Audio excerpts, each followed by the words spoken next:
नमस्कार प्रेक्षकांनो, आजच्या एपिसोडमध्ये इथे आता भूमी स्टडी रूममध्ये आलेली असते आणि तिथे शोधाशोध करत असते. तेव्हा ती सगळीकडे फाईल्स चेक करत असते, काही बुक्स चेक करत असते. तेव्हा शोधाशोध करत असताना प्रेक्षकांनो, भूमीच्या हाताला एक मॅगझिन लागलेलं असतं आणि त्या मॅगझिनवरती इथे रागिनी पटवर्धनचा फोटो छापून आलेला असतो. तेव्हा इथे भूमी म्हणत असते की काल जेव्हा मी इथे शोधाशोध करायला आले होते तेव्हा माझ्या हाती तुमच्या विरोधात काही पुरावा लागला नाही. आम्ही सगळे पुरावे तसेही नष्ट केलेत, पण हा पुरावा इथे कसा राहिला मला माहिती नाही. कालच मला संशय आला होता आणि म्हणून मी इथे पुन्हा शोधाशोध करायला आले. तेव्हा इथे भूमी मॅगझिनचं जे कवर असतं पहिलं पान ते आता फाडून काढते आणि जोरजोरात फाडत असते. भूमी म्हणत असते की जिवंत होतात तेव्हासुद्धा आम्हाला त्रासच दिलात आणि आताही आम्हाला त्रासच देत आहे. आम्हाला तुम्ही शांतपणे आमचं आयुष्य जगूच देणार नाही का, असं आता भूमी म्हणत असते आणि तो फोटो फाडत असते. तेव्हा तिथे अथर्व आलेला असतो. अथर्व म्हणतो की भूमिताई, अगं तू इथे काय करतेस आणि हे काय आहे जे एवढ्या जोरजोरात फाडतेस तू. तेव्हा इथे भूमी म्हणते, अथर्व काही नाही रे. तेवढ्यातच अथर्वचं लक्ष जातं आणि तो हातातून आता रागिनी पटवर्धनचा फाटलेला तुकडा घेतो आणि तो म्हणत असतो की भूमिताई, हे सगळं काय आहे.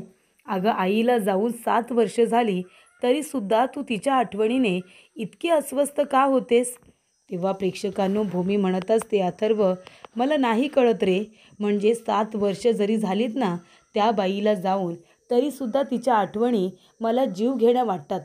तुला माहिती आहे, हा फोटो बघितल्यानंतर 7 वर्षांपूर्वी त्या बाईने जे जे काही केलं आहे ना आपल्याबरोबर, ते सगळं मला आठवायला लागलं रे. आणि मी अस्वस्थ झाले आणि त्या रागाने हा फोटो मी फाडून टाकला. तेव्हा इथे अथर्व म्हणतो, बरं ठीक आहे ताई, मी तुला फक्त एवढंच म्हणेन की इतका विचार करू नकोस. ती बाई आपल्या आयुष्यातून निघून गेले, त्यामुळे आता तिला आठवून किंवा तिची आठवण आल्यानंतर अस्वस्थ होण्याची गरज नाही आहे. स्वतःला इतका त्रास करून घेण्याची गरज नाही आहे. तेव्हा प्रेक्षकांनो, इथे अथर्व म्हणतो, ते जाऊ दे, मी वेगळ्याच कामासाठी आलो होतो. तेव्हा भूमी म्हणते, अथर्व काय झालं, काय काम आहे तुझं. तेव्हा अथर्व म्हणत असतो की ताई, अगं ती मनू बघ ना कशी करते. तेव्हा भूमी म्हणते, काय झालं मनूला. तेव्हा प्रेक्षकांनो, मानसी इथे आपल्या रूममध्ये बसून रडत असते. तेव्हा तिथे भूमी धावत पळत येते आणि म्हणते, काय झालं मनू, तू का रडतेस बाळा. तेव्हा इथे आता मनू म्हणत असते, ताई रडू नाही तर काय करू गं. तेव्हा भूमी म्हणते, काय झालं, पण का रडतेस तू, तुला कोणी काही बोललं का. तेव्हा इथे अथर्व म्हणतो, नाही गं ताई, इथे गुरुजी आले होते. गुरुजींनी बलदेव आणि अपूर्वाचं लग्न व्यवस्थितरित्या पार पाडलं, व्यवस्थित त्यांचं लग्न लावून दिलं म्हणून त्यांना दक्षिणा दिली होती बलदेवने आणि त्यांचे आभार मानले. त्यानंतरला मी आणि मानसी आम्ही दोघांनी आशीर्वाद घेतला. तेव्हा गुरुजींनी विचारलं, किती वर्ष झालेत तुमच्या लग्नाला. तेव्हा इथे अथर्व मानसी म्हणतात की 8 वर्ष झाली. तेव्हा इथे आशीर्वादसुद्धा त्यांना देण्यात आलेला असतो की सुखी राहा म्हणून. आणि लग्नाला 8 वर्ष झालीत असं म्हणाल्यानंतर गुरुजी म्हणतात की लवकरच तुम्हाला इथे संतान प्राप्तीसुद्धा होईल, म्हणजे तुम्हाला मूल बाळ होईल, असा गुरुजींनी आशीर्वाद दिलेला असतो. तेव्हा मानसीला वाईट वाटतं आणि म्हणूनच इथे मानसी रडायला लागते. तेव्हा भूमी म्हणते की मानसी, मग ह्याच्यामध्ये रडण्यासारखं काय आहे. तेव्हा मानसी म्हणते, ताई तुला तर माहिती आहे ना गं, आम्हाला दोघांना लहान मुलं किती आवडतात. गेली 2 वर्ष आम्ही व्यवस्थितरित्या बाळासाठी प्रयत्न करतोय गं.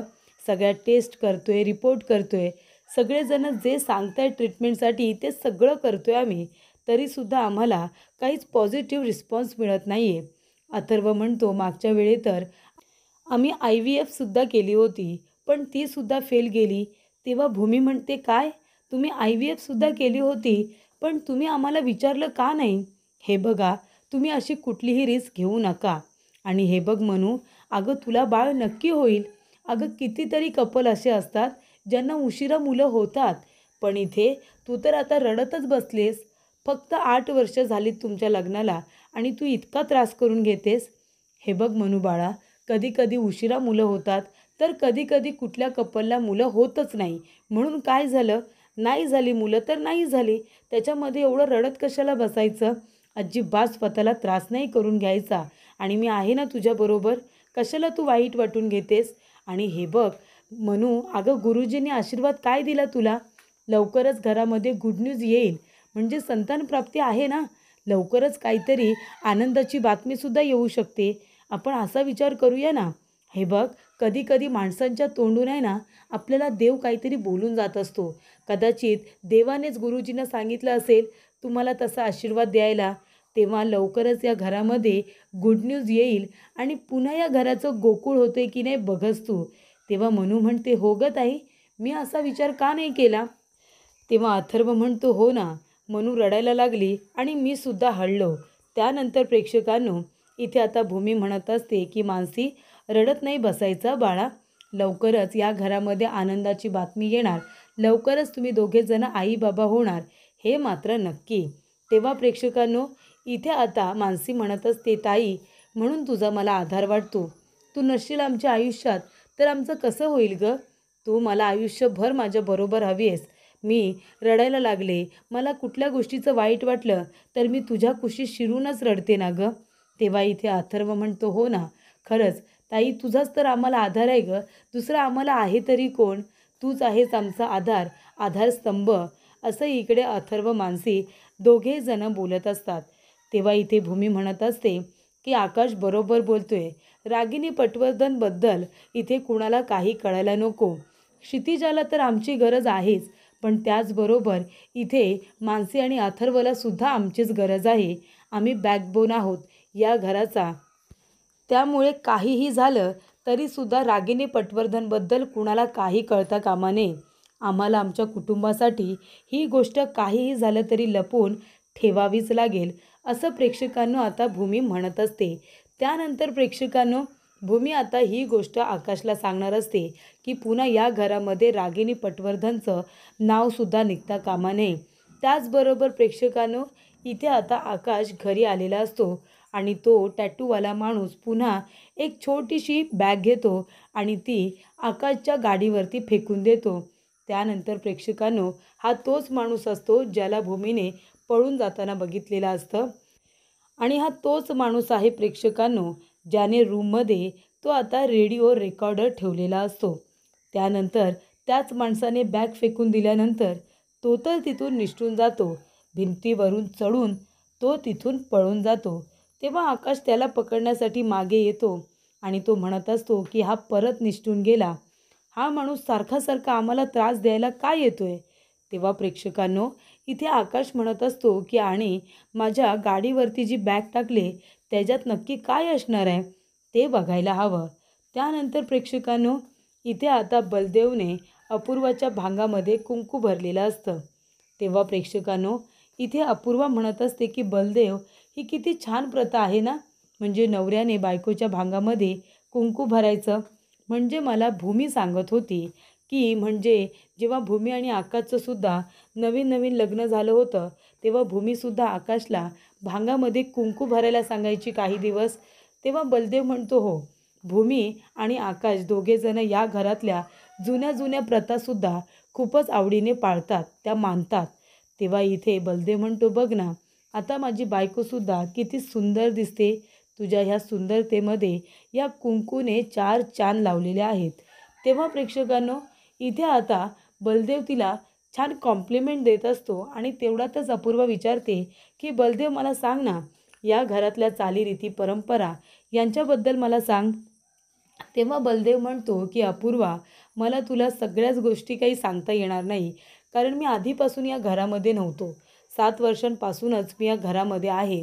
पण तुला जर सगळ्या चालीरीती परंपरा जर इथे जाणून घ्यायच्या असतील ना, तर तू भूमीला विचार. भूमी तुला सगळं काही सांगेल, कारण भूमीला हे सगळं आजीने सांगितलं आहे. तेव्हा इथे अपूर्वा म्हणते, आजीने? मग आता आजी कुठे असतात? तेव्हा बलदेव म्हणतो, आता आजी त्यांच्या बहिणीकडे असतात, म्हणजे मावशी आजीकडे. तिथे एक चांगले डॉक्टर आहेत, त्यांचा आराम येतो ना आजीला, त्यामुळे मग त्यांची ट्रीटमेंट चालू असल्यामुळे आजी आता तिथेच असतात. आकाशभूमी इथून त्यांच्यावरती लक्ष ठेवतात. जी काही ट्रीटमेंट आहे ते दोघेजण इथून ती आता पुरवत असतात. तेव्हा प्रेक्षकांनो, इथे आता आकाशभूमी लक्ष ठेवतात आणि आजी मावशी आजीकडे आहे. तेव्हा अपूर्वा राजाराम काकांबद्दल विचारते. त्यानंतरला इथे बऱ्याच लोकांबद्दल ती विचारपूस करत असते. तेव्हा राजाराम काकासुद्धा 7 वर्षांपासून आलेलेच नाही असं सांगितलं जातं. तेव्हा इथे अपूर्वा म्हणत असते की मी जेव्हापासून ऐकते तेव्हा 7 वर्षांपासून एवढं सगळं ऐकते. नक्की इथे आकाशभूमीबरोबर असं काय घडलंय की रागिनी पटवर्धनने त्यांना इतका त्रास काय दिलाय म्हणून सगळेजण त्या बाईचं नावसुद्धा घरामध्ये घेत नाही. तेव्हा बलदेव म्हणतो त्या बाईने किती त्रास दिलाय ना हे मी सांगत बसणार नाही, पण भूमीने तिने दिलेला त्रास किंवा तिने दिलेली कारस्थानं सगळ्यांच्या समोर उघड केली आणि म्हणून त्या बाईला अरेस्ट झाली. ती बाई त्या क्षणी तिथून पळून गेली आणि काही दिवसानंतर ती परदेशात पळून गेली अशी माहिती आम्हाला मिळाली. तेव्हा प्रेक्षकांनो, इथे आता अपूर्वा सगळं खोदून खोदून विचारत असते आणि बलदेव आता मनामध्ये म्हणत असतो की अपूर्वा मला पोलीस म्हणून काही प्रश्न विचारते का? माझ्याकडून ती काही माहिती काढून घेण्याचा प्रयत्न करते असं वाटतंय. बायकोच्या नावाखाली तिच्यातला पोलीस जागा होतो आणि माझ्याकडून ती खूप जास्त माहिती काढून घेण्याचा प्रयत्न करते असं मला सतत वाटत असतं, असं आता बलदेव आपल्या मनामध्ये म्हणतो. त्यानंतर प्रेक्षकांनो, इथे आता भूमीला आकाशने फोन केलेला असतो. जेव्हा आकाश ती बॅग उघडून बघतो तेव्हा त्याच्यामध्ये त्याला रागिनी पटवर्धनची साडी दिसते. आकाश इतका घाबरतो की तो एका क्षणाचाही विलंब न करता इथे आता स्टोरूममध्ये जातो आणि भूमीला फोन करतो आणि आकाश म्हणत असतो की भूमी लवकरात लवकर तू आता स्टोरूममध्ये ये. तेव्हा भूमी म्हणते, आकाश काय झालं, तू इतकं का घाबरलेस? बरं बरं ठीक आहे, मी लगेचच स्टोरूममध्ये येते. त्यानंतर प्रेक्षकांनो, इथे आता भूमी स्टोरूममध्ये जाते. तेव्हा आकाश भयंकर घाबरलेला असतो. भूमी म्हणते, आकाश काय झालं, तू इतका का घाबरलायस? तेव्हा इथे भूमी विचारते की आणि ह्या बॅगमध्ये काय आहे, सांग ना काय आहे या बॅगमध्ये? तेव्हा आकाश म्हणत असतो, भूमी बॉम्ब आहे याच्यामध्ये, बॉम्ब. तेव्हा भूमी म्हणते, काय बॉम्ब आहे म्हणजे? आकाश तू हे काय बोलतोयस? तेव्हा इथे आकाश म्हणतो की याच्यामध्ये 7 वर्षांच्या आधी आपण जे काही केलं आहे त्याचा असा काही बॉम्ब आहे ना, तो बॉम्ब जर फुटला तर आपल्या चिथड्या होतील भूमी, असं इकडे आकाश म्हणत असतो. तेव्हा भूमी म्हणते, आकाश नक्की काय झालं आहे? आकाश म्हणतो, बघ ना त्याच्यामध्ये काय आहे ते. तेव्हा भूमी ती बॅग उघडते तेव्हा तिला त्याच्यामध्ये एक साडी सापडते आणि प्रेक्षकांनो, ही साडी दुसरी तिसरी कुठली नसून जेव्हा रागिनी पटवर्धनचा खून झाला होता नकळतपणे आकाश आणि भूमीच्या हातून त्या दिवशी रागिनी पटवर्धनने तीच साडी नेसली होती. त्यानंतर प्रेक्षकांनो, इथे आता अपूर्वा फोनवरती बोलत बाहेर येते. तेव्हा इथे फोनवरती आता जाधव हवालदार म्हणत असतात की मॅडम, तुम्ही जी माहिती गोळा करायला सांगितली होती त्याच्यामध्ये आम्हाला महत्त्वाची माहिती मिळाली. तुम्ही जॉगिंगला गेला होतात त्या रस्त्यापासून ते तुमच्या घरापर्यंत आम्ही सगळे CCTV फुटेज चेक केले. त्याच्यामध्ये आमच्या असं लक्षात आलेलं आहे की जो माणूस ज्याने तुमचा मोबाईल चोरला आणि तो पळून गेला त्याने तुमचा मोबाईल परत ठेवला, हे सगळं CCTV फुटेजमध्ये दिसतंय. पण जेव्हा आम्ही तुमच्या घरापर्यंतचे CCTV फुटेज चेक केले तेव्हा आम्हाला असं दिसलं की तो माणूस बंगल्याच्या आजूबाजूने सुद्धा खूप दिवस फिरत होता. तेव्हा इथे आता अपूर्वा म्हणत असते की ठीक आहे, तुम्ही जास्तीत जास्त माहिती गोळा करण्याचा प्रयत्न करा. तेव्हा अपूर्वा म्हणते की बंगल्याच्या बाहेर CCTV फुटेज आहेत, हे फुटेज जर मी चेक केलं तर तो माणूस कोण आहे हे मला नक्कीच कळेल. त्यानंतर प्रेक्षकांनो, भूमी म्हणत असते की आकाश ही साडी कुठली आहे तुला माहिती आहे ना? रागिनी आत्यांच्या अंगावरती ही साडी होती जेव्हा त्यांचा खून झाला होता. याचा अर्थ ही साडी जशी आहे तसंच मला असं वाटतंय की कुणीतरी आपल्याला ब्लॅकमेल करण्याचा प्रयत्न करते. आकाश, ही साधी भोळी गोष्ट नाही आहे. आकाश म्हणतो, भूमी मला माहिती आहे. म्हणजे याचा अर्थ जेव्हा रागिनी आत्याचा खून झाला तेव्हा तिथे कुणीतरी आपल्याला बघत होतं, कुणीतरी आपल्यावरती लक्ष ठेवलं होतं आणि त्याच माणसाने आता आपल्याला ब्लॅकमेल करण्यासाठी ही साडी पाठवलेली आहे आणि हा तोच माणूस आहे ज्याने तो टेप रेकॉर्डरसुद्धा लावला होता आपल्या रूममध्ये. म्हणजे हा माणूस आपल्याला नुसतं ब्लॅकमेल करण्याचा प्रयत्न करत नाही आहे, तर मला असं वाटतं आहे कुणीतरी आपल्याला या गोष्टीमध्ये बरोबर फसवून आपल्या विरोधामध्ये कुणीतरी साक्षीदारसुद्धा बसलेला आहे. त्यानंतर प्रेक्षकांनो, इथे आता अपूर्वा CCTV कॅमेरे बघत असते. ती म्हणते की मला आता हे फुटेज बघावंच लागेल. तेव्हा प्रेक्षकांनो त्या ठिकाणी बलदेव येतो आणि म्हणतो, "काय गं अपूर्वा, काय झालं? इथे काय करतेस तू?" तेव्हा अपूर्वा म्हणते, "काही नाही रे बलदेव, मी इथे बंगल्याच्या बाहेर हे CCTV कॅमेरे आहेत ना, ते बघत होते. हे सगळे चालू आहेत का?" तेव्हा इकडे आता बलदेव म्हणतो, "हो सगळे चालू आहेत, पण तू का विचारतेस?" तेव्हा इथे अपूर्वा म्हणत असते, "अरे काही नाही, आता पोलीस आहे ना मी, सिक्युरिटी म्हटल्यानंतर लक्ष तर माझं जाणारच." तेव्हा ती म्हणते, "मला 2-3 दिवसाच्या आधीचं CCTV फुटेज चेक करायचं आहे, मी बघू शकते का?" तेव्हा बलदेव म्हणतो, "नाही गं, तू आत्ताच काही चेक करू शकणार नाही आहेस. कारण का गेली 8 दिवस हे CCTV कॅमेरे बंद आहेत. तर आता मी टेक्निशियनला बोलावले, तो येऊन हे सगळं आता नीट करून जाईल. तू नको काळजी करू." तेव्हा इथे अपूर्वा म्हणत असते, "अरे तुम्हाला कळतंय का CCTVचं गांभीर्य? ते किती महत्त्वाचे आहेत आत्ताच्या काळामध्ये. तुम्ही एक काम करा, लवकरात लवकर इथे आता टेक्निशियनला बोलून घ्या आणि लवकरात लवकर हे सगळे CCTV कॅमेरे चालू करून घ्या. समजलं ना?" तेव्हा इथे बलदेव म्हणतो, "हो, हो, आम्ही चालू करून घेणारच आहोत." तेव्हा प्रेक्षकांनो इथे आता अपूर्वा म्हणत असते, "ठीक आहे, मग आज मी सुट्टी घेतली तर आज तुला माझ्यासाठी काहीतरी स्पेशल करावं लागेल." तेव्हा बलदेव म्हणतो, "अपूर्वा, मला खरंच खूप आवडलं असतं गं, पण आज पॉसिबल होणार नाही आहे. खरंच पॉसिबल होणार नाही. आज माझी महत्त्वाची मीटिंग आहे गं, त्यामुळे मला ऑफिसला जावं लागेल. थोड्या वेळासाठी का होईना, पण मला ऑफिसला जावंच लागेल." तेव्हा अपूर्वाचा चेहराच उतरतो. तेव्हा इकडे बलदेव म्हणत असतो की "ठीक आहे, मग तू एक काम करतेस का? तू माझ्याबरोबर चल, ऑफिसला चल. त्यानिमित्ताने तू ऑफिस तरी बघशील, सगळ्यांबरोबर थोडा वेळ घालवशील. तोपर्यंत माझी मीटिंग होईल आणि मग तिथूनच आपण कुठेतरी बाहेर फिरायला जाऊया. चालेल का? येतेस का तू ऑफिसला?" तेव्हा इथे आता अपूर्वा म्हणत असते की चला, ऑफिसला गेले तर रागिनी पटवर्धनबद्दल अजून काहीतरी माहिती गोळा करता येईल. तेव्हा मी आता बलदेव बरोबर जाते. तेव्हा ती म्हणते, "ठीक आहे, मी तयार आहे तुझ्याबरोबर यायला." तेव्हा बलदेव म्हणतो, "ठीक आहे, माझं इथे स्टोरूममध्ये छोटंसं काम आहे, ते करूया आणि मग आपण ऑफिसमध्ये जाऊया." त्यानंतर प्रेक्षकांनो इथे आता भूमी भयंकर घाबरलेली असते. तेव्हा प्रेक्षकांनो आकाश म्हणत असतो, "भूमी काय झालं? अगं कसला विचार करतेस तू? का घाबरलीस इतकी?" तेव्हा भूमी म्हणते, "आकाश तुला कळतंय का? अरे घाबरू नाही तर काय करू? अरे त्या माणसाने सरळ सरळ आपल्याला पुरावे पाठवलेत. तो आपल्याला इथे ब्लॅकमेल करतोय आणि त्याचबरोबर कुणीतरी माणूस आहे जो साक्षीदारसुद्धा आहे. त्याने बघितलंय आपल्याला रागिनी पटवर्धन यांचा खून करताना. त्याच्यामुळे आता आपण काय करायचं आकाश, मला खरंच कळत नाही आहे. जी गोष्ट आपण इतक्या इतक्या शांतपणे लपवून ठेवण्याचा प्रयत्न केला आहे, ते सुद्धा काही चूक नसताना तरीसुद्धा आपल्याला अजून किती आणि काय काय सहन करावं लागणार आहे." त्यामुळे प्रेक्षकांनो इथे आता भूमी पूर्णपणे घाबरलेली असते. आकाश म्हणतो, "भूमी घाबरू नकोस. हे बघ आपल्यालाच आता काहीतरी करावं लागेल. आपल्याला शांतपणे या सगळ्या गोष्टी हँडल करायच्या आहेत. कळतंय का तुला?"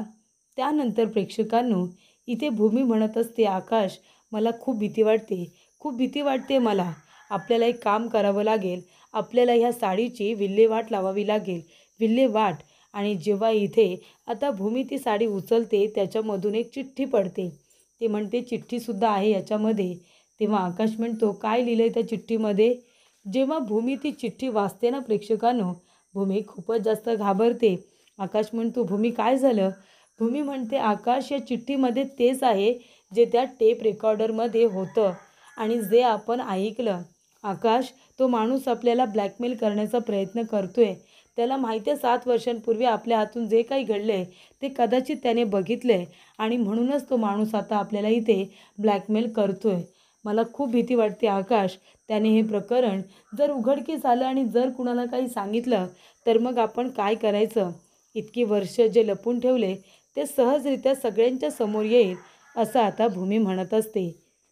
त्यानंतर प्रेक्षकांनो पुढील भागामध्ये इथे भूमी विचारत असते, "आकाश काय झालं?" तेव्हा आकाश म्हणतो, "काही नाही भूमी. अगं हे बघ ना, इथे क्लायंटने हा ॲड्रेस का पाठवलं मला? हे लोकेशन का पाठवले मीटिंगसाठी?"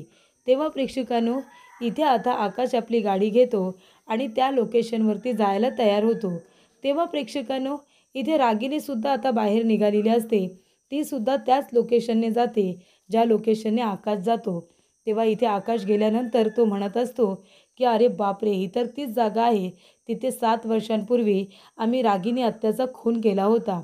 त्यानंतर प्रेक्षकांनो, आकाश आता त्या टाकीजवळ जातो बघायला त्या टाकीमध्ये रागिनी पटवर्धन आहे की नाही ते. तेव्हा इथे आकाश ती टाकी उघडायला जाणार तेवढ्यातच मागून आता अपूर्वा आलेली असते आणि अपूर्वा म्हणते की आकाश काय झालं? तू तिथे काय करतोयस? तेव्हा आकाश आता अपूर्वाचा आवाज ऐकल्यानंतर खूपच जास्त घाबरतो आणि मागे वळून तिच्याकडे बघायला लागतो.